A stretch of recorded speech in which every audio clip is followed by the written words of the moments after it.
Hi guys, my name is Kara with a QQIARA and this is my partner Happy. So welcome back to my channel, and if you are new to my channel, welcome to my channel, and please do hit the subscribe button down below. So for today's video, I've always wanted to make this video. It's just how I press flowers, but if you wanted to put something vintage on your journal, on your scrapbook, or your photo album, then this project is perfect for you. So there are three methods on how to press flowers. One is the traditional method, which is the book pressing method. In the book, you have to wait for like 5 to 10 days to get the result. And on the second method is the microwave method. But I don't like the microwave method since the flowers turn out to be soggy and wet.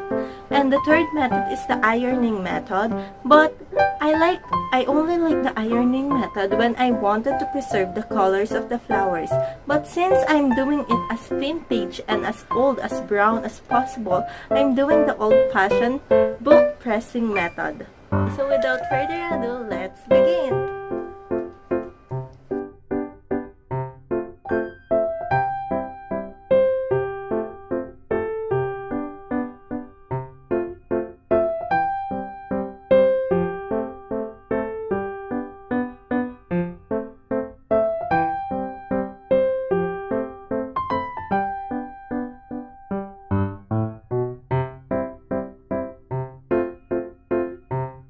I am not using a book literally because the flowers has its own juices, so it will turn out to be messy if we use a book.